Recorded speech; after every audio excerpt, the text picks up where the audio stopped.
Social media पे मैं इकराल और हसन का प्रोग्राम सुन रहा हूँ।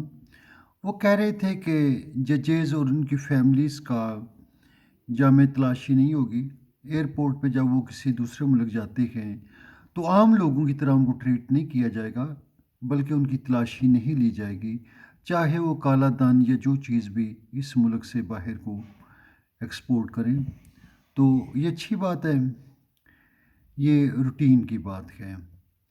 और फिर वो क्या इन्होंने ये भी ज़िक्र किया कि इसका अदलिया का रोल क्या रहा है। शुरू से ही इन्होंने डिक्टेटर्स को और ज़ालिम लोगों को प्रमोट किया, उनका साथ दिया।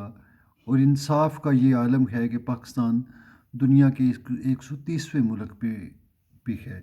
फिर उन्हें जर्मनी के एक जज की मिसाल दी, that was exemplary human being. तो मैं उनसे ये कहना चाह रहा हूँ, उनसे अर्ज़ ये है कि वो मौलाना मदूदी साहब की किताब खिलाफत मलूकियत को पढ़ें। फिर सकूत बगदाद से सकूत डाका तक किताब को पढ़ें, तो आपको पता चलेगा कि जज इस्लामिक जो सोसाइटी है उसकी बैकबोन की हैसियत रखता है। बहुत इम्पॉर्टेंट आदमी है। काजी का रोल बहुत अहम रहा है। ये वो लोग थे जिन्होंने बादशाह सलामत को ज़िले सुबहानी बनाया। ज़िले सुबहानी जो चाहे वो करे। ज़िले सुबहानी को ये भी इजाज़त थी कि वो किसी आदमी का कत्ल करे, उसके ऊपर कोई कदगन नहीं है।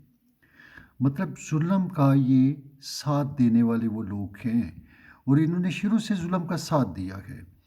ये काजी ही था जिसने हुसैन के कत्ल का फतवा दिया, और हुसैन जो जन्नत का सरदार था, और उन्होंने मुसलमानों और उन उसको मुसलमानों ने कत्ल किया बागी कहकर।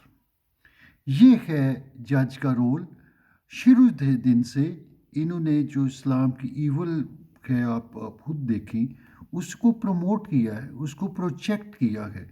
जनरल ज़ियाउल्लाह हक के दौर में भट्टो का जो कत्ल है उसको जुडिशियल कत्ल कहते हैं।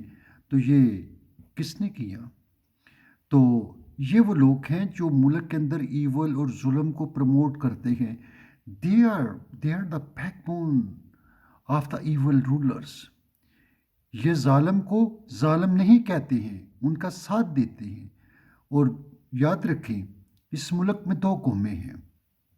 एक वो जो खैब्स हैं, who are at the top of the affairs, who are controlling the country, who have every power, everything in their hands, और बाकी लोग उनके गुलाम हैं। और जो कहे हम गुलाम नहीं हैं, उसको जेल में डाल दो, उसको कत्ल कर दो, उसको फिर उस जिंदा तिरकोर कर दो, जो चाहे कर दो। अदालत आपके साथ है, कानून आपके साथ है। जिसको ड्रैकोनियन लॉज ड्रैकोनियन लॉज कहा जाता है। क्यों है इस मुल्क में ड्रैकोनियन लॉज? तो भाई, ये है to keep the environment of evil, to keep the environment of fear, terror, horror. इसके लिए ज़रूरी है कि इस तरह के कवानीन बनाने वाले लोग हों, और जो ऐसे कवानीन बनाते हैं, they must have power, they must have everything. उनके लिए जामे तलाशी की कोई ज़रूरत नहीं है। जामे तलाशी भी उनके लोग होनी चाहिए जो आम लोग हैं। उनको तो ऐसे कानून पास करने चाहिए कि इसके अंदर काफ़ी सारे वो लोग आने चाहिए जो इस मुल्क को लूटते हैं, जो जुल्म करते हैं।